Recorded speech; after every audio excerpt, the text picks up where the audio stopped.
To gain the supernatural powers needed to shift shape to animal forms, the witch must do something horrible, like kill a close family friend, and preferably a sibling. These are spiritual beings who now walk the plains, basically perpetually, and they're essentially a form of spiritual terrorism. This circular area on the jaw where the hide and the tissue are just completely gone, and it exposes the bone with a very sharp, sort of cauterized outline. And there's very little blood on the ground, far less than you'd expect from an animal that size. And not just any wolf, this thing is huge.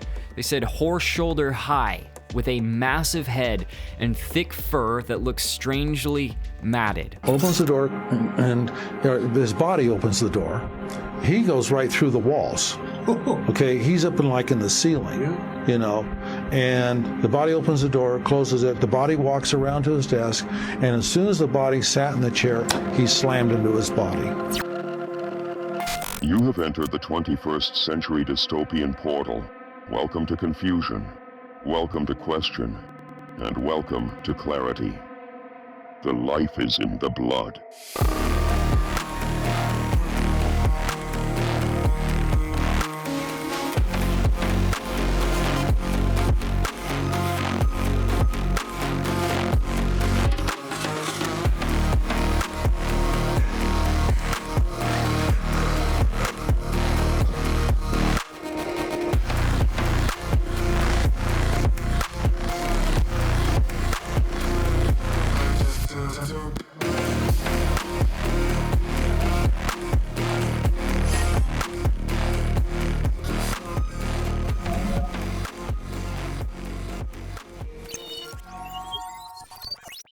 Welcome back to the 21 CD podcast.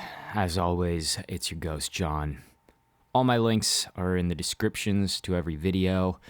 You'll find out Buy Me a Coffee there if you like me enough to take me on a coffee date, my Instagram, my Spotify, and my audio-only platforms if you're not in the position to watch video right now.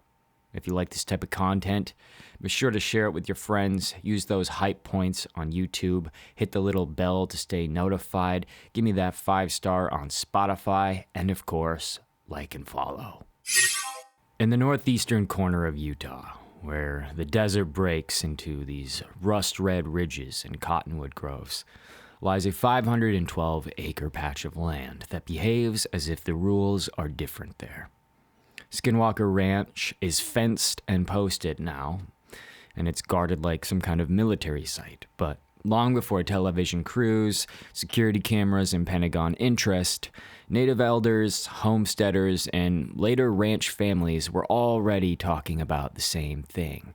Something conscious appears to move through that basin, and it doesn't seem to be merely human.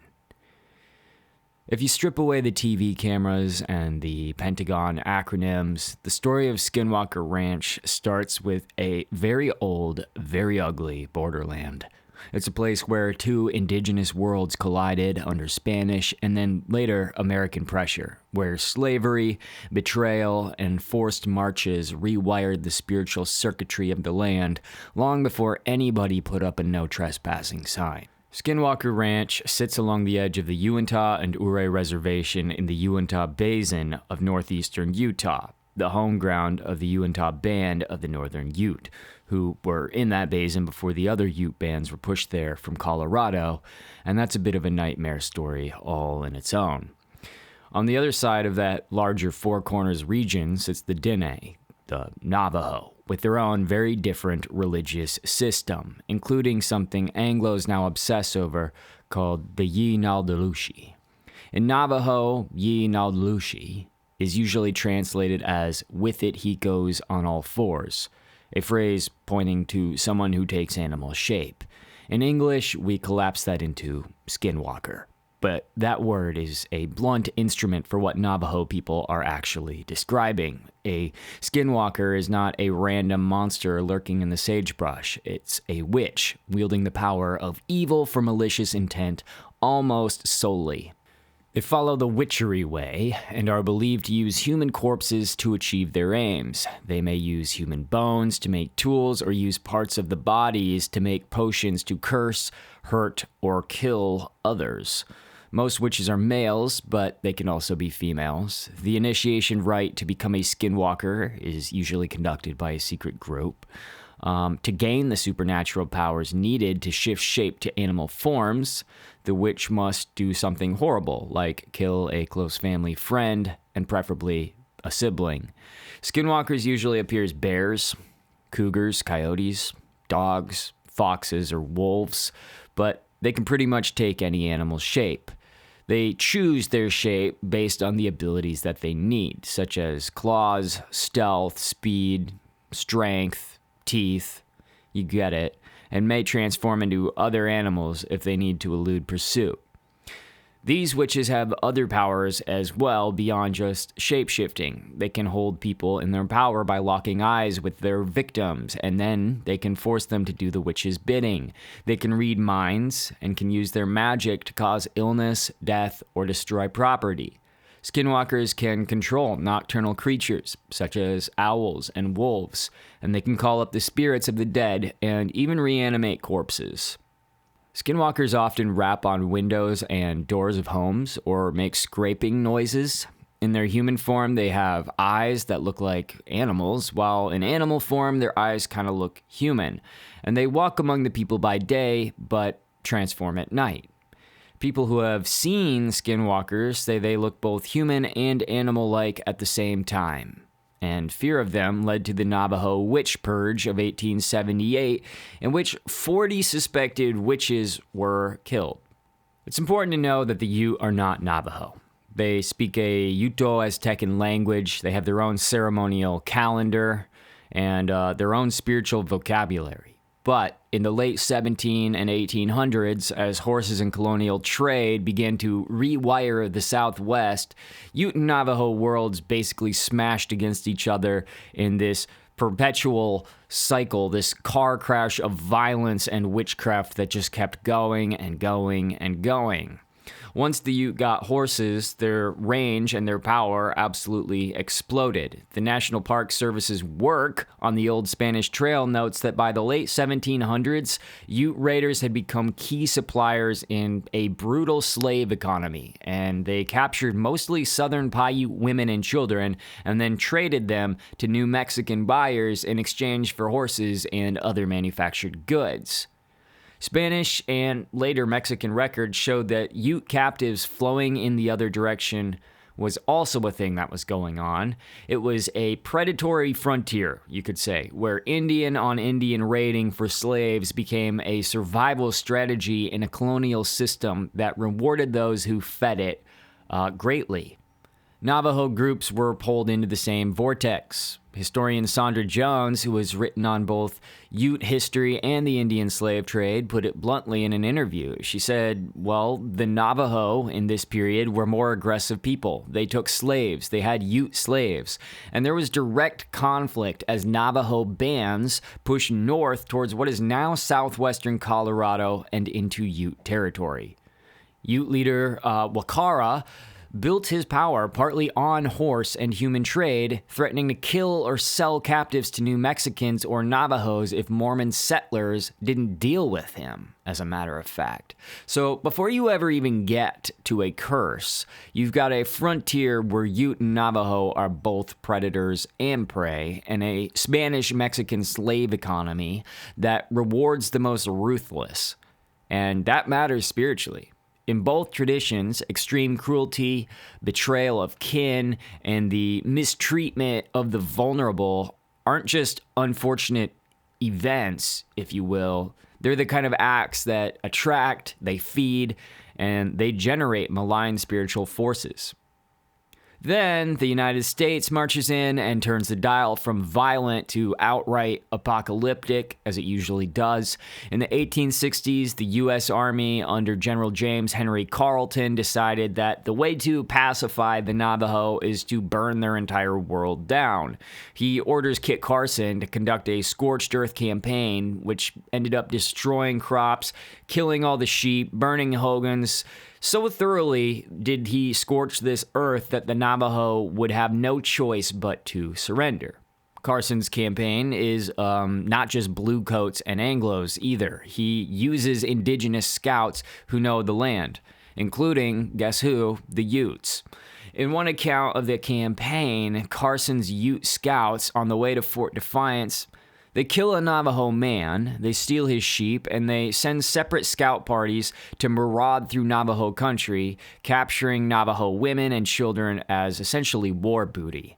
It's not hard to imagine how that looks from the Navajo side. You've got your neighboring tribes, once rivals but still people, now acting as literal hunting dogs and mercenaries and marauding rogues for the U.S. Army. So out of that scorched earth comes the Long Walk, which you may have heard of. Between 1863 and 1866, the U.S. essentially forced more than 10,000 Navajo men, women, and children to march hundreds of miles to a new reservation. Survivors remembered that soldiers driving them at gunpoint would simply shoot the stragglers, regardless of age or health, and they would just watch loved ones die of exhaustion, starvation, exposure, and pretty much all the cruelties of life that you can even imagine. Modern estimates now suggest that anywhere between 2,500 and 3,500 Navajo died during the marches and internment. Anthropologists who have worked with Navajo communities say the collective trauma of the Long Walk has become central to Navajo identity. The crime that should haunt America, as one historian put it. They had taken a fully inhabited sacred landscape, scorched it, driven its people across it in chains, and then turned sections of it into what is essentially a death road. Not all Navajo were captured, though. Some escaped. Some fought, some watched while neighboring tribes helped the Americans totally destroy their people.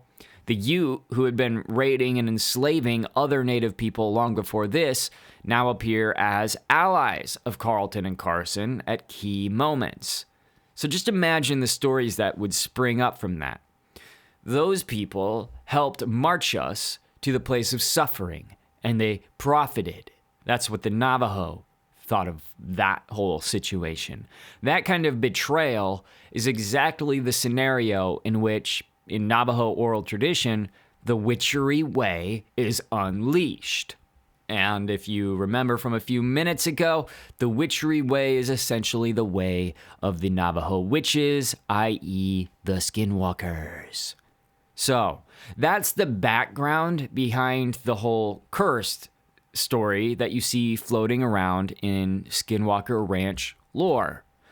Ute elders telling later investigators that the Navajo, enraged by Ute participation in their enslavement, murder, and destruction, and in the Long Walk, well, these Navajos who followed the witchery way sent skinwalkers into Ute territory as a form of vengeance. And this is no normal vengeance. These aren't your typical special forces type Navajo guys heading into the Ute to exact revenge for their dead family members. These are spiritual beings who now walk the plains basically perpetually. And they're essentially a form of spiritual terrorism. And it was very effective. Legends of America summarizes Ute belief this way. The Ute say the presence of skinwalkers in the Uintah Basin goes back at least 15 generations.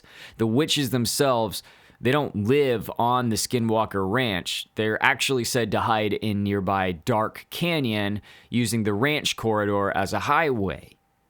But by the 20th century, whatever specific ritual may or may not have been performed, Ute people living around the Uintah Basin had a settled, practical attitude toward that strip of land. Articles and interviews with locals cite Ute elders who flatly state that the ranch sits on the path of the Skinwalker. It's a route that these beings use when moving through the basin. The ranch, in their telling, is not so much the nest as it is a dangerous shoulder of a much bigger road that runs up into the Uintah Mountains toward places like Dark Canyon, which is an actual real location that you can find on maps if you know where to look. So when you hear that modern Anglos start calling it Skinwalker Ranch in the 90s, that's not the origin of the idea. They didn't come up with that. It's the commodified echo of what the Utes have been saying for hundreds of years.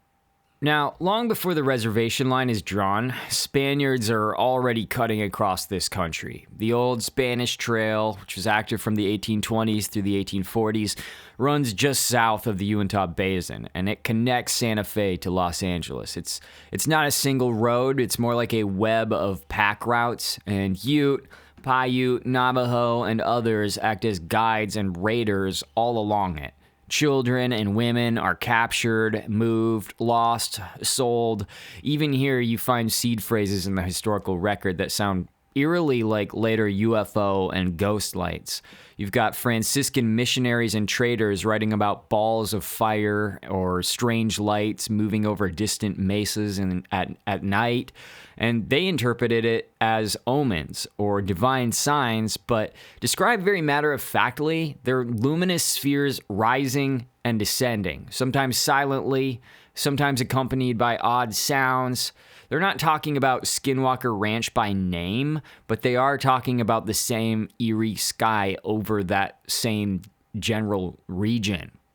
And as Mormon colonization ramps up in the 1870s and 1880s, forts, missions, small farms, you start getting the next layer. And these are the men who ride into the Uintah Basin with Bibles and plows and report back on the queer happenings, as they call them, of Indian country. Their letters and diaries tend to use religious language like Satan is strong here, or the spirits of the Lamanites wander, or uncanny noises in the night. They don't really know anything about UFOs, as we call them now. They think in terms of angels, devils, and signs. Still very much that old world type language, which maybe we should have never gotten away from in the first place, if you ask me. By the early 20th century, one of those settler families ends up with what will become the ranch. The Skinwalker Ranch. And this family is the Myers family, Kenneth and Edith. They had no children, and they buy the core property in the 1930s. They are, of course, Latter-day Saints. They are Mormons. They are ordinary ranch folk by any outside measure, except for the fact that they're fucking Mormons. And for roughly 6 decades, they run cattle there, they make minor improvements, they do whatever Mormons do in their spare time, and on the official surface, nothing happens. They don't go to newspapers, they don't usually call priests or shamans. There are reports that they occasionally notified police of certain weird things happening, but it's kind of unclear whether or not the police in the later days just wanted to sort of have a piece of the story once it started to become popular. But anyway, that's why skeptics like to say, if this place is so wild, then how did the Myers live there from the 30s to the 90s without a single problem? Well, little did the Myers know that the Mormons would come again for this land in another 100 years or so. It appears that the Church of Latter-day Saints has a very deep interest in this specific location throughout time, so who knows what the Myers' real purpose was on the ranch in the first place, but it was kind of suspicious. And when the next owners, the Shermans, move in during the 90s, they're shocked at the way the house is built. There are deadbolts on both the outside and inside doors, as if the previous owners, the Myers, wanted to be able to lock something out and lock something in. Some interior rooms have locks on the inside and outside as well. Even the kitchen cabinets have latches that you really wouldn't bother with unless you were deeply concerned about something or someone getting in them uninvited. And I don't think it was just rats, but I could be wrong. Along the house's exterior walls, there were heavy iron stakes that were sunk deep into the ground with thick chains attached to them at both the front and the back doors. And they look like the type of places that you would tie very large guard dogs constantly, so that anything approaching the entrance has to kind of get past those dogs first. That's really not standard practice on most little cattle spreads. Then there's that story from the late 1940s. During a brutal winter, with all the roads essentially snowed in, Kenneth Myers opens his door to a very tall man, and he's in a long dark coat. His face is indistinct in the storm, and he's claiming to be from the sheriff's office, just checking on them. Myers, who of course knows the local lawmen personally, has never seen this man in his life. The stranger stays just long enough to look around. He doesn't say very much, and then he trudges off into the storm toward the tree line, and nobody ever sees him again, or so they say. And the sheriff's office has no record of sending anyone out in that weather either, of course. It's kind of a small, lonely anecdote. There's no glowing orb, no mutilated cow, no sweating skin, but it does has the feel of something testing the perimeter, right? A presence that knows how to borrow a human face and a plausible excuse in order to get a feel for who's living on its ground now. And I'm gonna go ahead and say it. I personally believe that this is either a skinwalker itself in the flesh, or it is some kind of guardian over this area, caretaker of this land type being, some type of supernatural being, and I do think it returns again later on in the story, and I'll let you know when that return comes to place. I think we can also assume that the locks and chains could be explained away as simple paranoia, but it's more like people do that type of stuff when there's something going on that they don't expect. People lived there for decades, and those people who lived there for decades learned quietly, without ever calling it paranormal, that this house and this property and this place was different. So they learned that they wanted more than just a latch between them and the dark sometimes, that you wanted big dogs chained by the doors. And from the 1950s onward, ordinary people in the towns of Roosevelt and Fort Duchesne and around the reservation begin reporting strange things in the sky. There's a Roosevelt high school teacher named Junior Hicks who started informally collecting these stories. Being the badass that he is, he said, okay, there's all these stories. I'm gonna start recording them all for prosperity and investigation. So kids start bringing him drawings, parents are confessing sightings at PTA meetings, and deputies share their on and off duty, you'll think I'm crazy but type stories. And over the decades, Hicks builds what becomes one of the densest files of UFO reports in rural America, literally hundreds of cases. There's silver discs pacing cars along highways. There's brilliant silent lights dropping beams down into fields. There's dark triangles passing over at low altitudes, so big that they blot out large segments of the sky and the stars. There's multicolored spheres that split and rejoin. There's objects that hover above the tree line and then shoot off at impossible angles. There's weird cattle mutilations. There's bizarre shadowy figures. Pretty much everything you can imagine, and everything pretty much that the government is now just telling us is our drones, okay? And there's this one particular story in the late 1960s. It was early evening, again, winter, and a local couple is, in this story, driving a 2-lane road outside Roosevelt, and they're headed back from visiting family. The Uintah Basin has that particular winter look. Snow along the shoulders, blacktop through the landscape, the bright stars overhead, and these aren't tourists. They know every curve and fence post on this stretch. The communities in these times in this area were very tight. The husband is at the wheel, and he notices a light in his side mirror, and it's too bright and too low to be a normal car behind them, he thinks.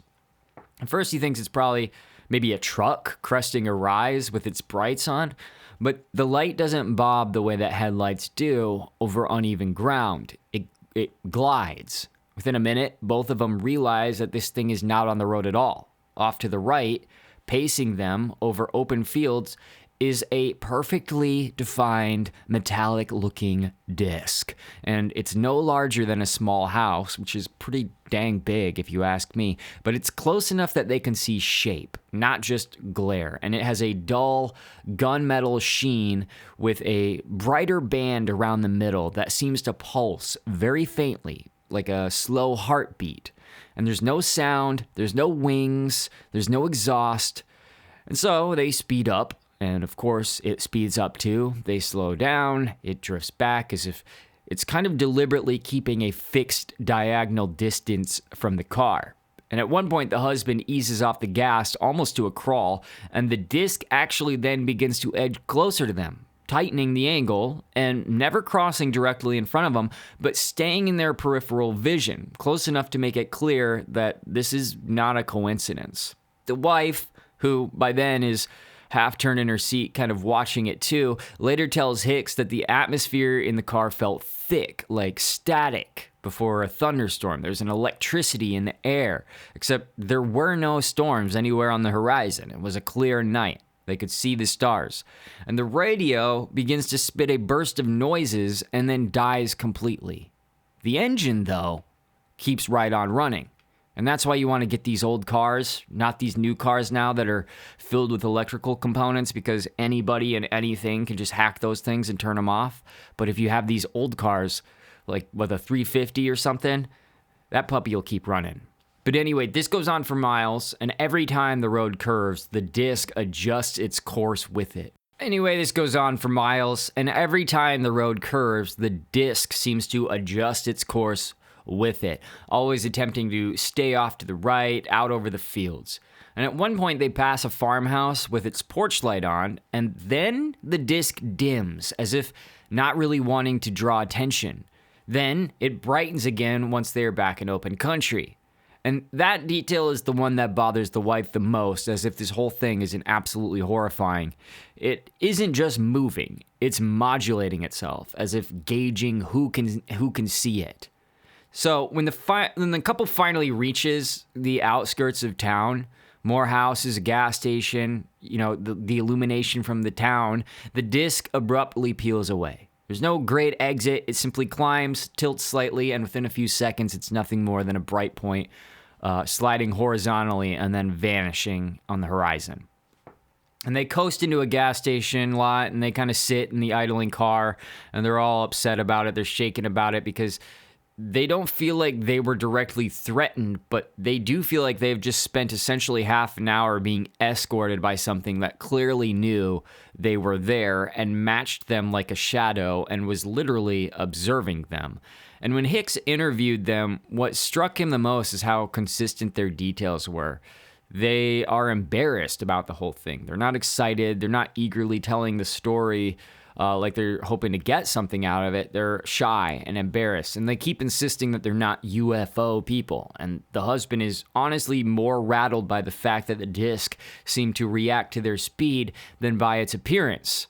He said if it had just crossed the road and gone on, I'd call it a strange aircraft, but it stayed with us. It chose to stay with us.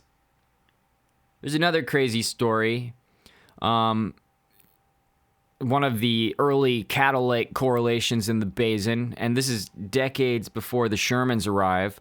It's in the mid-1970s, A rancher whose land sits between the reservation and the low ridges to the north has been hearing stories from neighbors for years, he said. But these stories typically were about odd lights, humming noises, animals, skittish for no reason. He also lost a cow or two to what he always just assumed were predators or the usual bad luck. Cattle farming, ranching was a really big thing and still is in Utah at this time, and Nevada and that whole area. And so he doesn't by temperament lean toward the paranormal. But one summer night, he and his teenage son are out late and they're repairing a section of fence that a windstorm had knocked down. And they finish near midnight. The boy is rolling up leftover wire when he all of a sudden stops and he points. And above a distant pasture, maybe half a mile away, they say, there's a column of light that is connecting the sky to the ground. And it's not lightning. Lightning is instantaneous and ragged, right? We know the difference between a flashlight beam and a lightning strike. This thing is steady. It's a tight shaft of light, maybe 10 or 15 yards across, extending down from some unseen source above the visible darkness. And the only way they register its height is by how it stops short of the stars. It's a bright rod of pale yellow white that just kind of ends. And the rancher, thinking maybe someone has a powerful spotlight or there's some kind of survey crew, kills his truck headlights that he's got on while they're working on the fence. And then suddenly the world goes dark around them. But that column of light remains weirdly self-contained. And there's no halo, there's no gradual fade. It's like a literal hole punched through the night with light pouring down it. For several minutes, nothing happens. The son says later that the air felt charged, like the silence before a stampede, he said. The cattle in the field, normally scattered, are huddled near the far end, away from the beam. They're kind of bunched in a tight cluster. It's the same type of feeling that was reported in the car in the other story. Then, as both of them watch, a shape begins to descend inside the beam of light. It is not clearly defined, more like something darker than the light moving down through it. And they can't really make out edges, just the vague impression of bulk lowering toward the ground. The boy, of course, wants to go drive closer, but his dad, whose instincts have been sharpened, you could say, by years of living out there, says that no way, we're close enough. And so they just sit there and watch. And this thing, whatever it is, reaches ground level. And the cattle don't run. One or two of them kind of shift around, but the herd doesn't really break. And there's no noise carried on the air. There's no wind. It's just that sort of like cartoon UFO beam with something working at the bottom of it in total silence. And after what might be 2 minutes or 20, they're not really sure, the beam snaps off suddenly. Not a slow dimming, a cut. It's just completely gone. One moment it's there, the next the field is just black. And the stars behind where the beam had been now look almost too bright, as if somebody turned the background back on. And the father and the son, they sit there waiting for something, literally anything to happen, an explosion, a sound, a wave of cattle, but nothing happens. And eventually they did just drive home. Then in the morning, they go out to check that field and see what the heck was going on. And near the place where they estimated the beam to have been, he finds one of his cows dead, and it's on its side with its eyes wide open. There's no gore, there's no evidence of struggle. Buzzards haven't even found it yet, so he's seeing it fresh. But an ear has been removed in perfect, almost surgical, in like a surgical cut kind of way. The flesh isn't torn, it's not ragged, it looks seared as if by a laser. And there's this circular area on the jaw where the hide and the tissue are just completely gone, and it exposes the bone with a very sharp, sort of cauterized outline. And there's very little blood on the ground, far less than you'd expect from an animal that size. The rectal area also has a cylindrical section of tissue missing deep into the body cavity. It's an abscess more than a wound. Okay? And the rancher has dressed enough animals to know what normal butchery, normal predation, and normal disease looks like, and he says it was none of those. The hair around the incisions was unburned, but the edges of the cuts they looked like they were cooked. He said there's no tracks, there's no tire marks, there's no boot prints, no cat or coyote prints near the body. 20 years later, when he told this to Hicks, he was allegedly still visibly bothered, not by the dead cow, but by the way that everything played out. The beam, the descending dark shape, the animal dead under conditions that look more like a clinical harvest than a kill.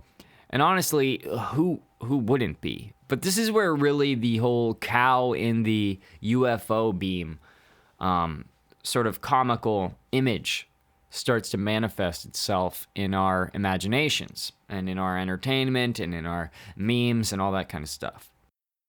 I've got another story I want to tell you here, and I'm just including these stories so that you have some of the more UFO type stories as well. I think it's important to get a full picture. So we told you about the background, told you about the legends, the Native American lore, the Mormon stuff, all that kind of stuff. But I also want you guys to see some of these more technological type anomalies stories as well. And the third one doesn't happen on some lonely dirt road. It happens right over a ton of people. It's the late 1980s, a Friday night in the town of Roosevelt. It's high school football season, and the Basin is one of those places where, like I said, half the population shows up for a home game. So you got the kids, you got the parents, deputies, teachers, the guy from the hardware store, all of them. Those people, the field lights turn the stadium into essentially a bright little island, and everybody is there. And that's important because it's a location with lots of witnesses. You can kind of think about it from the perspective of like that movie Nope, where it's just like way out there. Everybody kind of knows everybody, okay? And before everybody gets all butthurt about me mentioning Nope, because I know it's a divisive movie, I'm just referencing the vibe, okay? Anyway. At some point in the second half, people begin to notice that the stars over the southern sky are gone. A swath of sky that should be scattered with cold winter stars kind of looks like someone put a lid over it. A sharp-edged triangle of blank blackness, if you will. And it's kind of sliding over the field. And at first, folks think that it's some kind of low cloud, but there's no clouds anywhere else. And this thing moves with a kind of eerie steadiness. And as it glides overhead, some of the players on the field actually stop playing and look up. And there are lights on the underside of this blackness. And 3 main ones, one at each corner of the triangle, and some say like a dimmer one in the center. But they're not blinking like aircraft strobes. They're just solid, honey-colored type glows. There's no red or green navigation pairs, no roaring engines like before. The thing is silent. If anything, people later say they remember how quiet it was, as if the usual ambient sounds of the night, the crickets, the dogs barking in the distance, the people just chit-chattering had all been kind of dialed down. And this object in the sky is big enough that when it passes directly overhead, it literally fills the whole slice of sky above the football field. And one deputy later tries to estimate its size by comparing its span to landmarks as it moves, and he comes up with something on the order of several football fields long, from tip to tip. Too big to be any conventional plane in local airspace, and it's moving way too slowly to stay aloft by normal aerodynamic means in that era. So it takes maybe a minute, no more, for this triangle to cross from one horizon to the other, and it doesn't wobble, it doesn't bank, there's no speed change. At one point it does seem to pause, or at least its motion is so smooth that it gives that impression. And then at that point, the central light brightens slightly, according to some people, as if the craft is kind of taking a picture or taking a look. And then it just continues on, eventually slipping past the far light pollution and becoming just another slice of darkness disappearing into the night. So this wasn't a single terrified family or one guy at a windmill reporting this. This is dozens of people, many of whom don't particularly have a reason to share the same story. They might not even share religious or political beliefs, and they've never really talked about UFOs amongst each other together before. And there's everybody from teachers to cops, teenagers, old people, and they all watched the same thing erase the stars over their heads. Hicks spends essentially months after that night taking statements from all these different people.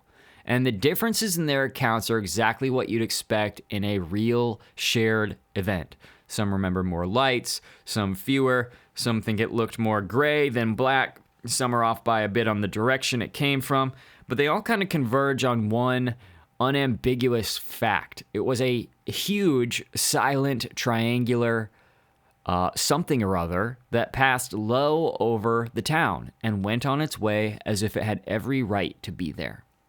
Many of these sightings cluster over this same general region, the river, the ridge, the open grazing land that includes what's now the ranch, and some involve structured craft with windows, other are more like the orbs and balls of fire described in older missionary and indigenous accounts.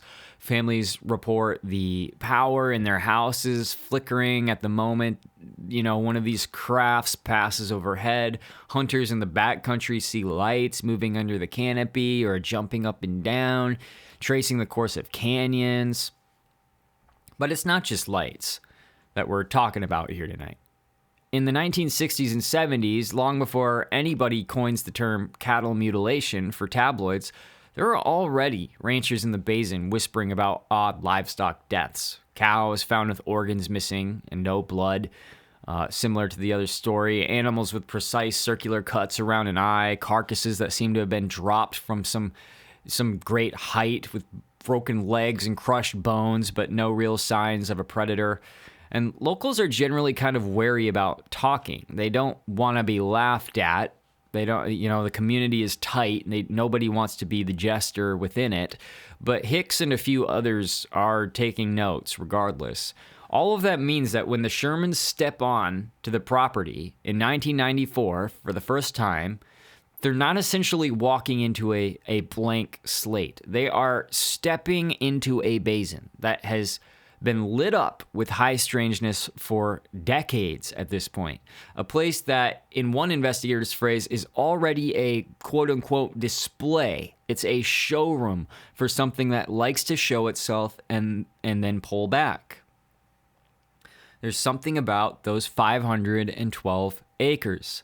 And by the time the Shermans buy the ranch, as you can kind of see, all the ingredients are there. You have land that in native cosmology has been cursed and haunted for generations. It's a route where witches and malevolent beings are said to travel, where the soil is loaded and charged with blood and evil, anchored in very real histories of slavery and betrayal. You have a reservation line that turns that haunted corridor into a literal legal border, tribal land on one side, white ranch land on the other, and what you elders call the path of the Skinwalker becomes, in country records, just another ranch, just another fenced-in parcel. Because that's what we kind of do. We move on to native land, and then we just try to forget everything that ever happened there in the past. But you have decades of basin-wide UFO and light phenomena. You have the cattle deaths, the mysterious strangers, unexplained sky objects, and they're all cataloged by Hicks and not really taken seriously by bureaucrats at all. You have a long-term ranch family who respond to the place not by going public, but by essentially sandbagging their house, bolts, chains, big dogs, and getting on with life generally as best as they can. And all of that is the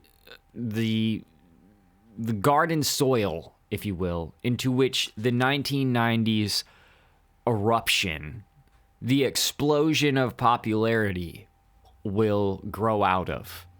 Because when the Shermans arrive, it doesn't seem like what happens next is random.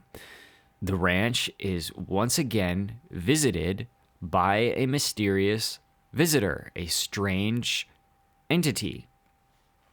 And it is this wolf that won't die. Similar to the original visitor that visited the Myers, I think this is a skinwalker. As a matter of fact, I think this is the same entity. I think it is the same being. And I don't really have any way to prove why that would be or anything like that. It's just a gut feeling. Sometimes people hate when I actually give opinions on this show, believe it or not.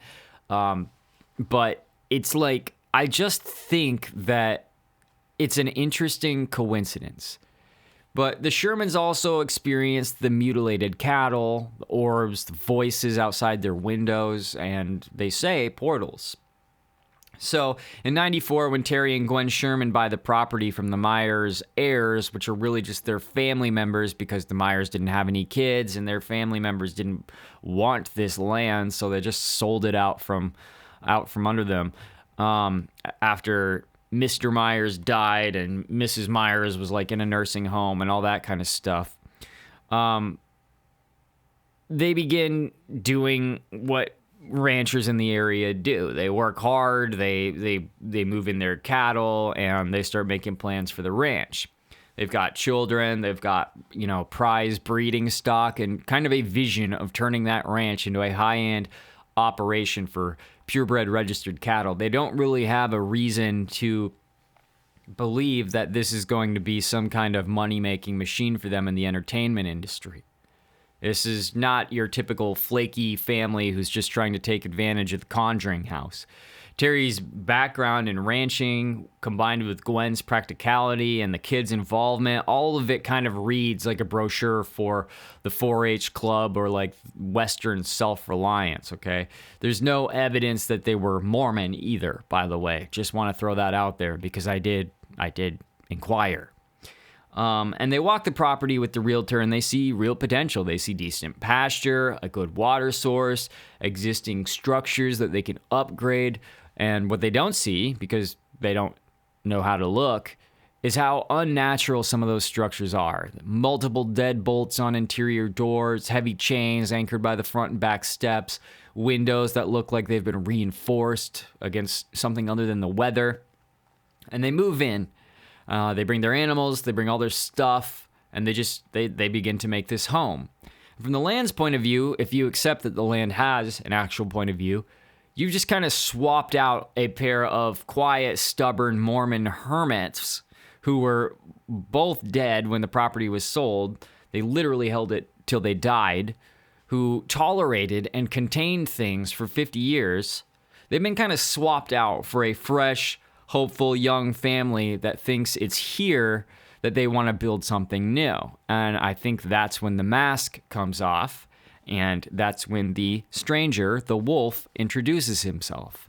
Almost immediately, our mysterious stranger from the past makes himself seen, but this time he's walking in a different skin. Within days of moving in, the family is out here near a corral, and they said it's raining lightly. They're checking on the cattle, and out across the field, they see a gray shape coming toward them at a kind of calm, steady lope. At first, they think this is just a big dog, but as it gets closer, they realize this is a wolf, and not just any wolf. This thing is huge. They said horse shoulder high, with a massive head and thick fur that looks strangely matted, almost like it's been wet for a really long time. They said its eyes are steady, intelligent, and it's not afraid. Instead of flanking, kind of testing wind like any normal predator would, it walks right up to the family at the fence. Now, that alone should set off alarms for anyone who knows Western wolves. Just reading it set off red flags in my mind. It's a wild wolf that is comfortable with people, and that doesn't seem right, but this one stands there and lets them scratch its flank and pet it like a giant tame dog. And they said it smelt off musky, like wet fur, something older, a little bit rotten, but it's calm. And so for some reason, the Sherman parents, as incompetent and dumb as they are, they let their kids get closer. And this feels like some kind of absurd fairy tale moment, but it could just be a story of bad parenting. And then, without warning, it whirls and lunges through the fence bars, and its jaws lock around the muzzle of a calf. And it starts tugging on the calf's face, trying to drag it through the rails. And the calf is screaming, and the entire scene kind of flips from some kind of storybook fairy tale to nightmare in seconds. And Terry and his father beat at the wolf's head and ribs with tools, and it doesn't seem to flinch. It doesn't seem to feel it. It just keeps grinding its teeth. And so Terry runs for his .357 revolver. He comes back and fires point blank into the animal's side. But instead of jumping or dying, as you would expect from a normal wolf, it just glances at him. So Terry just keeps firing. And the family hears the thuds of bullets hitting the flesh. But the wolf doesn't bleed. It doesn't stagger. It just eventually relaxes its grip on the calf and stares back at him. So now, as you can imagine, the mood changes, because the thing isn't just attacking livestock. It's demonstrating an immunity to technology and firearms as well. And they're all scared, as you would be too. And somehow in this time frame, they're able to get their hands on a rifle, and they shoot this wolf in the chest with the rifle. And this time there's an actual reaction. The wolf doesn't collapse, though. There's no howling or anything like that. But the wolf seems annoyed and steps back. And then it turns and it calmly just lopes away. The same way that it approached them, it unapproaches them. Now, they track this thing into the fresh mud and snow, and the paw prints are deeply impressed. They're consistent with a very heavy animal. He follows them through a field until abruptly the paw prints stop. And there's no reason for them to stop. There's no brush to hide them. There's no culvert. There's no change in ground that would swallow the tracks up. It's just one step and then nothing, as if the creature stepped through an invisible door. And back near the fence, he finds a small chunk of flesh that the gun had shot off, and it's about the size of a fist. And when they pick it up, the smell that comes off of it is not like blood or fresh meat. It's rotten. It smells rotten and disgusting, like something that has been dead for a while. And the tissue itself also looks degraded too, not like the immediate wet wound that you would expect. Okay, so from a normal ranching perspective, all of this sounds impossible. And I will admit, reading this story, I was both confused and even more confused. I was just kind of like, how is this even possible? And people think that about other people's sightings all the time. And that's what you have to keep present in your mind. And that's why people have never had sightings, or people who don't believe in sightings can really relate to these types of stories. Because if you haven't been through something bizarre like this yourself, it's really hard for you to believe in those types of things. And so I've had a number of weird sightings that I can't explain, which makes me a little bit more, I'll give it the benefit of the doubt a little bit. I'm kind of confused about the timeline, about the rifles and the guns being used and how many guns are being used and why you would, as a parent, let your kid pet a wolf and all that kind of stuff, especially one that's the biggest wolf you've ever seen. And so there are some blatant timeline and just character abnormalities to me, but I'm not necessarily saying that this didn't happen. And if it did happen, I do believe that this thing was not a normal wolf, and that this may have been the same visitor that appeared to the Myers. Again, just wearing a different costume. And from a Navajo or a Ute Skinwalker perspective, this is kind of textbook encounter. It's a being in animal form that can take bullets, it can vanish mid-stride and leave behind something that smells like the grave. This is exactly what the elders warn about when they talk about these things, about these witches who wear skins, who follow the witchery way, these Navajo Skinwalkers. Anyway, what happens next is not one big Hollywood scene, but it's kind of a slow, relentless escalation that takes nearly every single category of weirdness that could ever happen in the Uintah Basin, and it plugs it directly into their everyday life, because they start seeing all these creatures that they say don't belong there, like a massive hyena type thing with this thick arched back, and it walked all wrong, and it attacks a horse, and then it vanishes. They've got these strange bright colored birds that look tropical, even though they're not in a tropical climate or season, and they acknowledge, they're like, we don't know where these weird birds are coming from. They've got these hulking man-shaped shadows that are like in the trees that seem to watch at the edge of lantern light, and then they disappear. And of course, their cattle start dying in abnormal ways. And one cow is found with a neat circular hole around an eye with the flesh removed, like we talked about before. Another is discovered with all of its internal organs missing, and there's no blood on the ground or anything.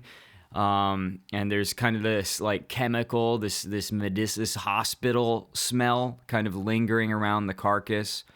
But and one of the most bizarre stories does involve basically teleporting cattle. The story goes that the Sherman's prize bulls vanished completely from the corral that they had left them in. And so Mr. Sherman, he's walking around the corral, he's looking at the ground, he's trying to figure out how these things got out. Maybe there's any sort of trail or tracks that would give him a clue or anything. Because, I mean, they're big bulls. So you'd think you'd be able to track them pretty easily, and there's nothing. And the metal pipe fence that was all around them and everything, it's still intact. So it appears that something would have had to literally let them out and then close the gate behind them, or just pick them up and carry them off. And I think that is the consensus they came to, because the gates were all closed. Everything looked ordinary inside. There was no sign of a stampede. And it's as if someone basically just erased the bulls completely. Like if they were in a computer game and you just like hit delete and they were gone. So he ends up kind of like walking around the farm a little bit, and he's looking toward this old white gooseneck trailer that he's got parked up against the corral fence. And he said it hasn't been used in years, and the only door from the corral side is wired shut. And it hasn't even been open in so long that allegedly there's like cobwebs hanging across the inside of this corral door. So in other words, there's no way that this door could have been opened without disturbing the spider webs, right? And the windows are all small and they're dusty. And Terry walks past and he looks through this little gap in the side of the trailer, and he sees all 4 bulls standing inside the trailer, and they're not panicking. They're not even moving.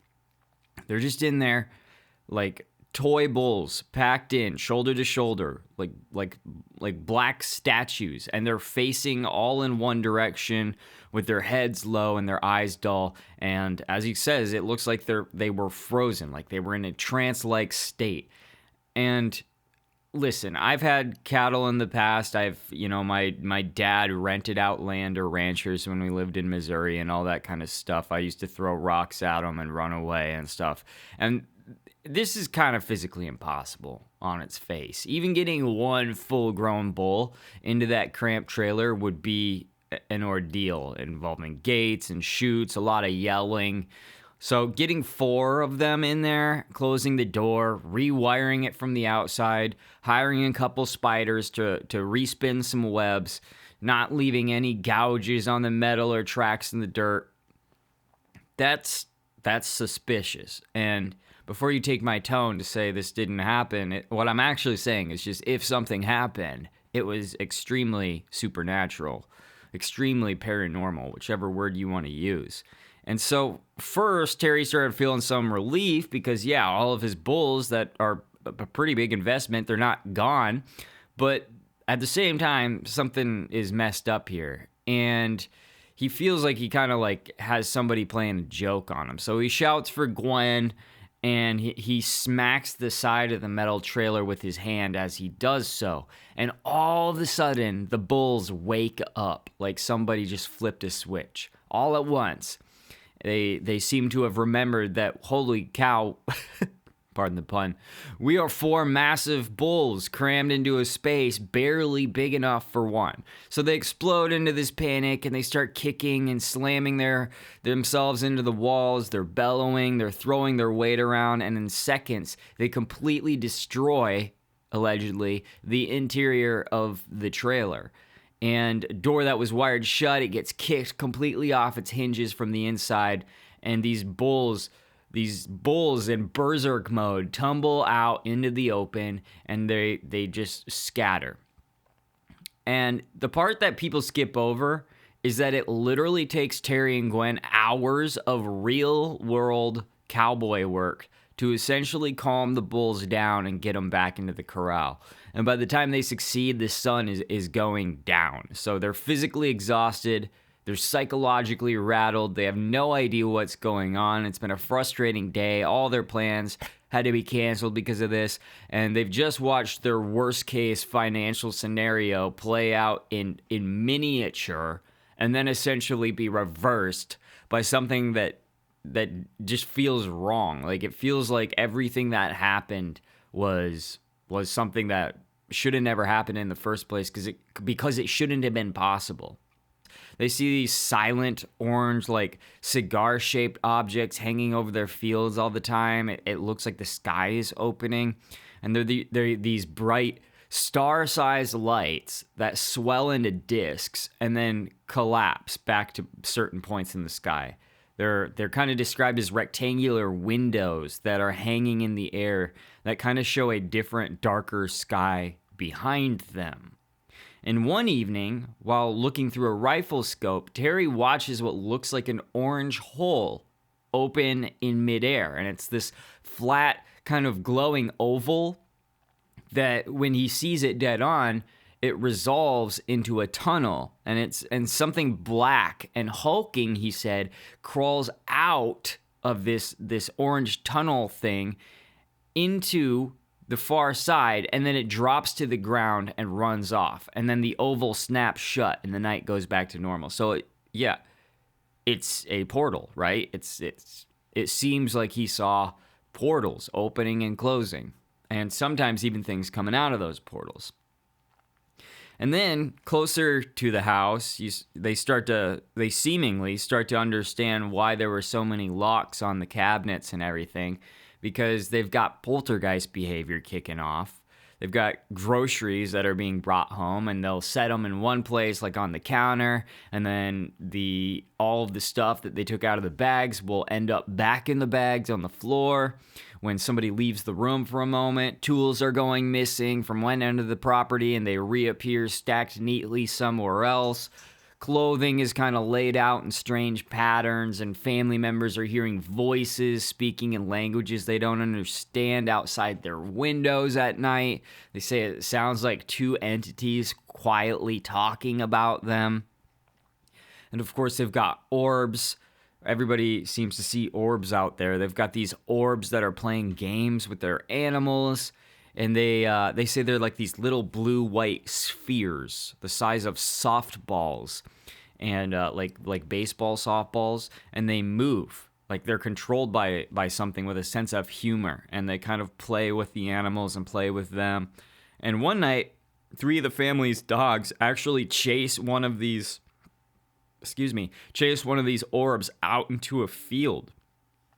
And then it like leads the dogs across the pasture into a patch of brush. And all of a sudden, there's this big flash of light.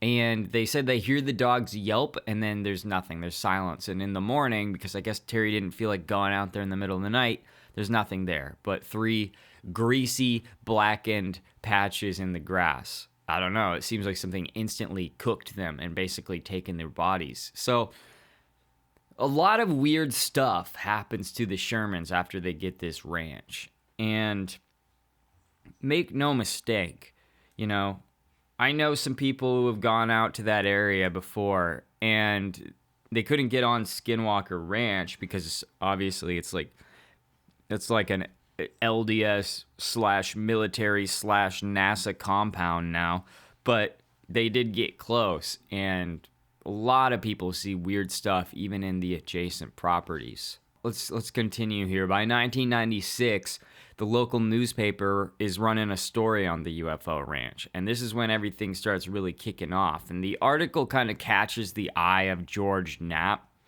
and he's the Las Vegas journalist who's been collecting all these weird government stories for years at this point. But it also catches the eye of another guy, a millionaire named Robert Bigelow.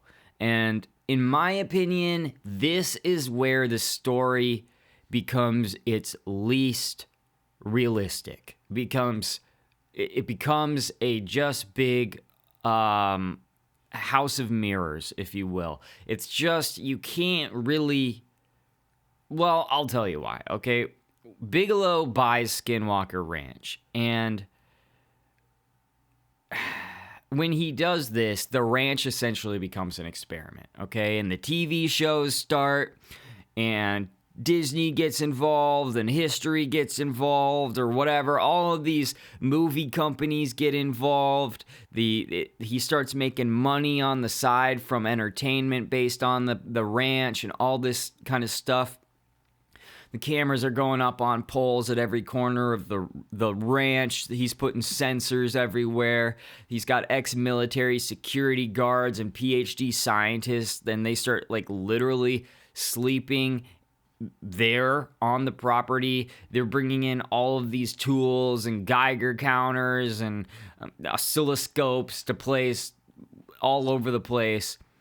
And it becomes this sort of like, you know, this millionaire is like, okay, we're going to crack the code. And whatever lives in or on that land seems to understand instantly, because you can't just say that hundreds or thousands of years of corrupted land is just nothing because Robert Bigelow said it wasn't, or said it was, or says it was a certain way. He doesn't get to decide what spirituality is, and yet he tries to. So the things that happen on that land before all of this seem to be distinctly different than what is reported after Bigelow gets the land. And you already know the broad strokes of what happens because there's TV shows. So it seems like the place, the ranch, the spirituality, the curse, whatever you want to call it, is learning how to kind of stay just one step ahead of measurement at every step. And the cameras fail right before something happens. Wires are kind of stripped from the poles. Triangles and orbs appear just outside the angle of view. There's some kind of, you know, like quote unquote invisible predator that stalks just along the tree line that shows up only through night vision as a like blip that you can't really tell what it is. And this is where you need to think outside the box a little bit, because once this is just my opinion, guys. I know a lot of people watch this show religiously, but it's kind of like Oak Island, the way that they just keep you going and going and going. And, oh, we found a coin, so, yep, the Templars were definitely here. And then they dig a little, and then, like, it takes a whole nother season. Oh, we found a stone cross, so, oh, this means that this is happening. It's just like that show plays out in the same way as this Skinwalker Ranch show. And I'm just going to say it, man. I think anything that you see on those shows is absolute trash. I think that stuff is... They wouldn't show you it if it was real, or if they believed it was real, or anything like that. You got to think about the whole complex. You got to think about the narrative that they weave, the stories that they tell in the history books and the science textbooks, the stuff that they ingrain in children's minds is real when it isn't, the fairy tales. You got to take the whole master plan, the whole picture, and then you got to ask yourself, so why would they all of a sudden provide us with this smoking gun for spirituality or whatever? And the answer is they wouldn't. So you really do got to think outside the box a little bit here and understand that this appears as a double-edged sword, because simultaneously, the involvement of a mega millionaire nearly guarantees that something is going on. But you can also most definitely come to the conclusion that now that the mega millionaires are involved, you will never actually know what that thing is. So the millionaire is both the proof and the door slammed shut, if you will. With Bigelow, that's especially true. And I'll tell you why. Bigelow is kind of framed as this sort of provider of a smoking gun. Why? Because of his credentials. He has these deep ties to the government and to space programs. So he must be telling the truth, right? Sure, I guess. In the same way that ancient aliens are telling the truth because they talk about controversial topics. Never mind the fact that they're owned by Disney. Never mind the fact that are these Skinwalker Ranch shows. Bigelow Aerospace, which is his company, isn't just a UFO hobby shop. It built real, actual hardware that NASA paid for and then bolted onto the International Space Station. Like, in 2012, NASA literally awarded Bigelow Aerospace a contract worth about $18 million to build the Bigelow Expandable Activity Model, which was this like inflatable habitat module to test expandable structures on the International Space Station. And he did all sorts of stuff. I'm not going to go down all of the things that he did for NASA and the government, but Bigelow has straight up conventional government ties, NASA contracts, International Space System hardware, public pressers with NASA administrators. He's deeply involved with the government and with the space program. So, you know, one of the biggest conspiracy theories in the world is that the moon landing wasn't real. And even if we did get to the moon, the videos that we were shown, they're impossible to have been real.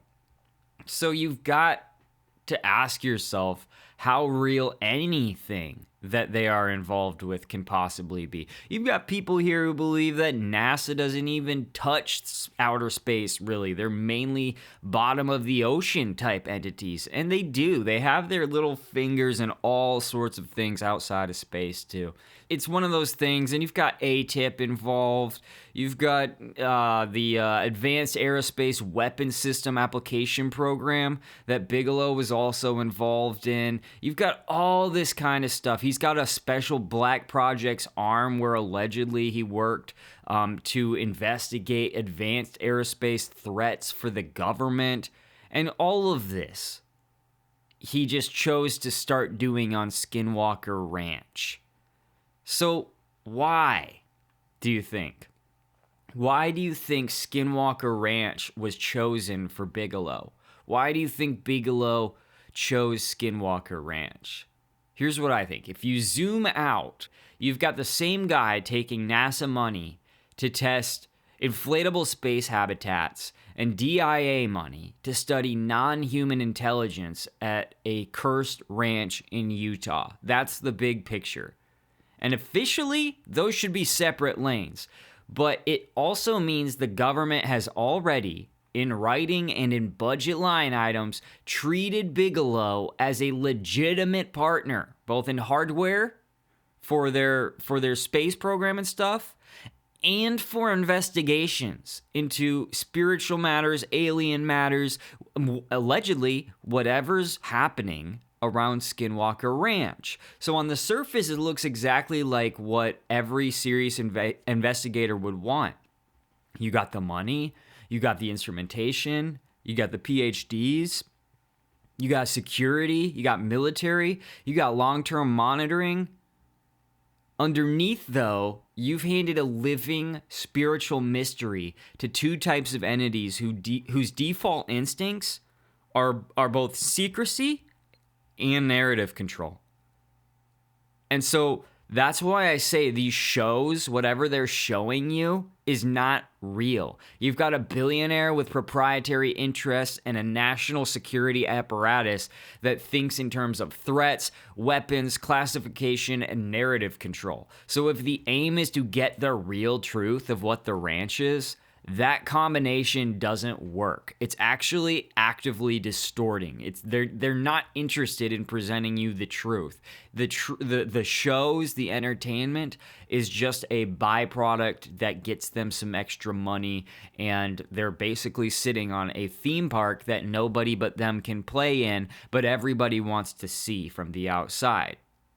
And Bigelow himself is part of the problem, because he's not just a curious rich guy with a hobby. At the height of all this, he's 3 people at once. He's a true believer because he does believe in the paranormal. In fact, you can have, out-of-body experiences induced artificially. And I learned that from the Air Force general. Oh. Yeah. By overdoing centrifuge. So you get into G-lock, right, at about 7.5 with no other apparatus, and you're trying to hold your breath and breathe before passing out. So we had videos that he would show, and around 7.2 or 3, boom, their head's nodding, down they go. So his personal experience was that he had an out-of-body experience he couldn't explain. That particular day, he did 12. They now have rules where you can't do more than 3, is what I recall him saying. But he had done 12. He gets out of the capsule, the centrifuge, and he's not in his body anymore. His body is still in the process of getting out and stepping onto the platform, but he's up above his body and he's watching himself walk down the hallway. He's aware of what's going on in rooms alongside this hallway. He's aware of people. He's hearing conversations and so forth, but he shouldn't be able to hear.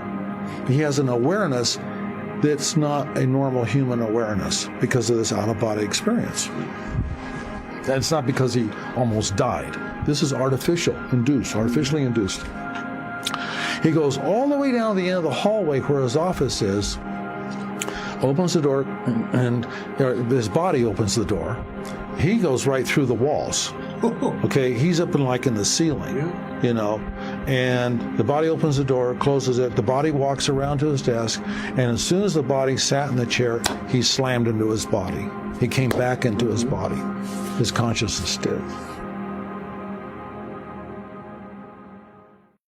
But he's also a businessman who's trying to protect intellectual property and government technology, and he's a government contractor who is working under classified advanced aerospace programs. So he's a believer, but not really one that can tell you what he sees. A real believer wants to prove the phenomenon is real and meaningful. A businessman wants to own the data and monetize whatever comes from it. And a defense contractor, he wants to turn whatever is being discovered into understandable threat analysis and advantage for the government, some kind of leverage for the government. And none of those roles require or reward telling the full story to the public, to you and me. So all 3, I guess you could say in different ways, encourage their own selective revelations. And that's, you show just enough to attract talent and funding, and you shape the story, you adjust the narrative so that it justifies more contracts, more prestige, and more control. So that means our picture of Skinwalker Ranch in this era is already completely third-hand and not real at all. There are the raw events on the ground, and those events are then interpreted by teams who answer to Bigelow. They're filtered through the government, through the space program, and finally their interpretations are then once again filtered into books and interviews and eventually television years after the fact, and at no point are we actually seeing the thing itself. We are seeing what passes through a human being whose incentives do not align with the radical transparency that we demand. And it's a lot like the Epstein files. Like they say that there's all these files. They say they're going to release them, and then all of a sudden they're not going to release them, and then all of a sudden they don't exist, and now all of a sudden they're going to release them again, but there's nothing in them, and then they release them, and all of a sudden Trump is having Thanksgiving dinner with Epstein on his first presidential term, and it's just all this kind of stuff. It's like you get to the point where the Skinwalker Ranch is kind of treated in the same way. You don't know what's real, and so none of it's real. That's just my humble opinion on that whole Bigelow period. But it's also not just the fact that you're getting stuff filtered through so many lenses that by the time you see it, it's a completely different shape and color. They're literally changing the language of it too. So what used to be the language of spirits and curses and predatory intelligence and deeply rooted, vengeful, spiritual phenomenon, it becomes unknown energy. It becomes radiation anomalies, aerospace platforms, psychological effects.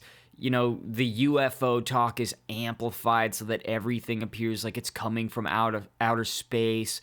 Phenomena that hint at materials, propulsion, weapons, or human effects are kind of foregrounded. And the rest quietly gets treated as just noise and superstition and irrelevant weirdness. What's actually going on, which is this spiritual warfare, turns into this otherworldly intelligence from outer space and all that kind of jazz. You guys know what I'm talking about. I don't need to go down the list of all the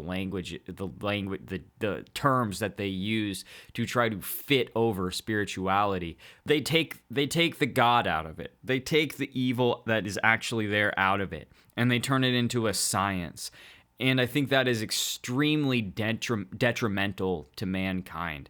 The government is not in the business of satisfying metaphysical curiosity. It is in the business of identifying threats and opportunities.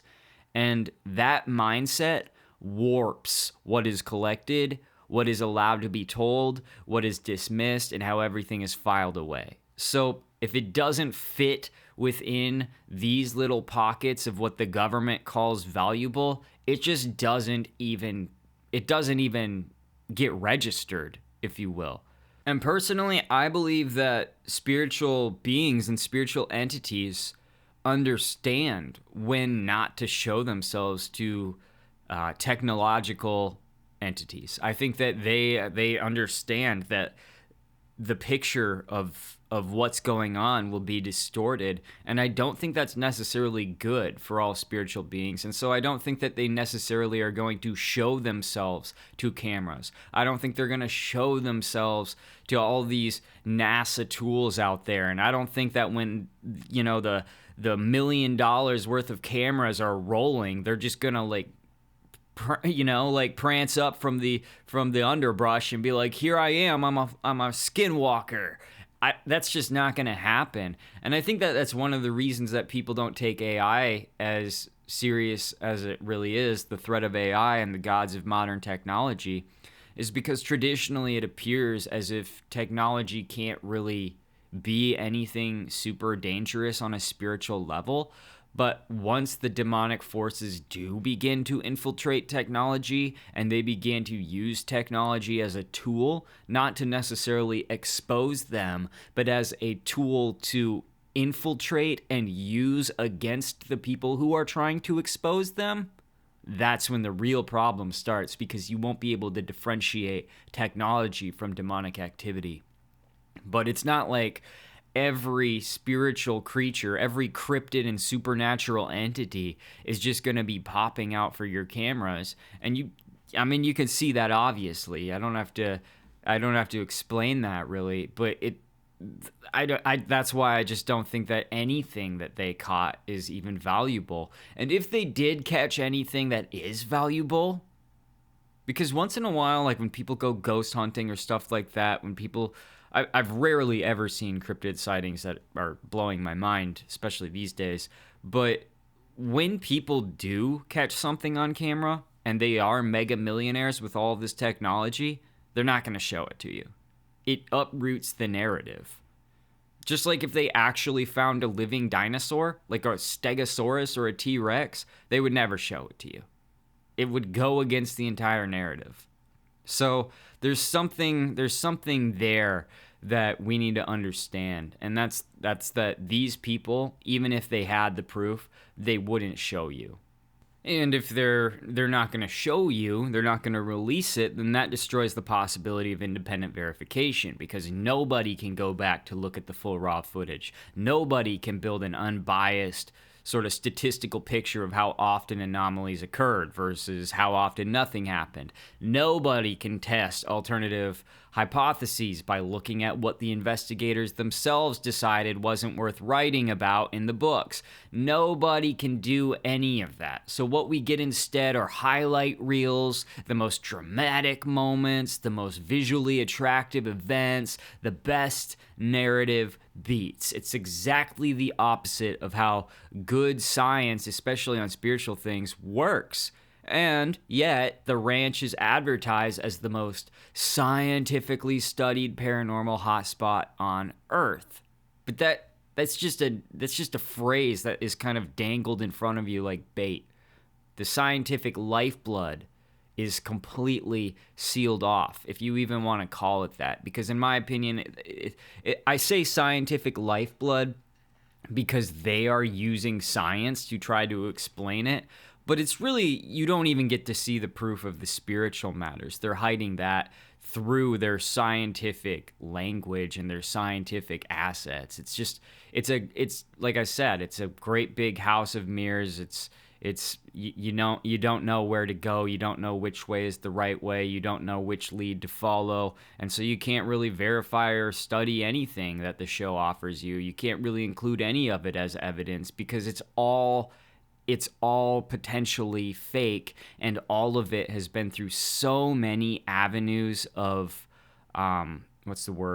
scrutinization, I guess is the word I will use, by the government, by Bigelow, by scientists, by Disney and history, and all these channels that have decided, okay, yeah, this is what we'll show them. And as somebody who has worked on these TV shows before, I can tell you, you don't get the story. You just get what they can turn into a TikTok, what they can turn into a short, what they can throw up and get as many views as possible without actually showing you anything. And when Bigelow sells the ranch and the property transitions to Brandon Fugel and a television production machine, a whole new filter is laid on top of all those old ones, because now Skinwalker Ranch isn't just an intelligence problem or a spiritual problem. It's just content. It is sold as a content entity. And for a cable series to survive, it needs a steady drip of mysteries and cliffhangers, not definitive answers. Experiments are designed to look good on camera and then resolve within a single segment, not grind through months of boring controls. The editing compresses time, it heightens the tension intentionally, and it kind of omits this inconclusiveness. And whatever is happening in that airspace and on the ground is now just being cut to fit commercial breaks, basically. So beyond hardware, there's narrative experimentation. By selectively leaking some details, such as the most interesting, the hitchhiker effects, the portal-like phenomena, the precognitive intelligence, all that kind of stuff, while burying others, these institutions can basically observe how different communities interpret and metabolize that information. They can shape public belief, if you will. They can test social reactions, and they can obscure any inconvenient conclusions in this sort of haze of half-truths. And in that environment, even insiders may only see their own little tiny compartment. You know, the medical anomalies in one box, the radar returns in another, the portal pictures in a different one, the personnel reports in this other room at the end of the hall, and none of them are really allowed to compare in notes. So the full picture, if anybody has it, sits in a locked vault somewhere where only the higher ups can ever even see them. And you and me, we're just simply not invited. So what's the conclusion then? Like at the end of all of this, what is the conclusion? I think that there is something strange and supernatural going on at Skinwalker Ranch that has nothing to do with technology. I think the government realized this and they found a puppet, a little Pinocchio, if you will, to turn into a side quest that would essentially kill two birds with one stone. Bigelow would murder spirituality because, first of all, he's a believer, so he will go into it and he will find something. And when he finds it, the government will then subsequently not allow him to reveal it. But he will also provide the government with asset experimentation at the same time, with NASA development at the same time. So that's Bigelow's role in all of this. And he gets to become famous, he gets to have a TV show, and the government gets to control the narrative, and they get a couple new gadgets for the space station as well. The government and NASA can test whatever they want there, and Bigelow can basically spearhead that while making a TV show that shows you almost nothing because A, it's not profitable to, and B, the government won't actually let him show us anything that's actually real. And if it does show us something, don't worry. It comes straight from the same studio that brought you the moon landing that almost nobody believes actually happened as it was presented on film, even if it did happen in real life. So you get Disney, which I know a lot of people are like, it's not Disney, it was history. Well, the same thing. You get them, you get NASA, you get big government, and you get millionaires. And with that, you can pretty much guarantee the end of the real era of truth coming out of Skinwalker Ranch. And if you're still watching this, get ready for it to get even murkier, because Bigelow no longer owns the ranch, allegedly. Now it is owned by a man named Brandon Fugel with his company that is known as Adamantium. And that is a suspicious name, if you ask me. And I was going to make one big mega episode, but now I realize that there's going to be no way I could do this entire video without it being almost 3 hours long. So I'm going to cut this short at an hour and a half. Short and long at the same time. And if you guys are interested in what the Church of Latter-day Saints has to do with all of this conspiracy, then you can tune into the next episode that I drop on it, which will probably come next week, because it is bizarre. It is crazy, and it's probably even crazier than the Bigelow conspiracy, if you ask me. It is. I was reading this, and I could not believe that the Mormons also had their dirty little fingers in this, and it blew my mind, the conclusions that I came to. And I know that some of you guys were really excited for this connection, so don't worry, it will be coming out. I just, people usually don't watch my videos all the way through because there's a lot to chew on, and I don't want the truth to be lost at the end of a video. So I'm going to release it in another one next week. I love you guys. Thank you for watching. Tell me what you guys tell me. Listen to me. You can tell I need another cup of coffee. Tell me what you guys think is going on in the comments, because I am interested in what you guys think is happening in Skinwalker Ranch. I do think it is one of the most heavily scrutinized, but also one of the most mysterious locations in the USA. So give me a shout. Let's see what we got.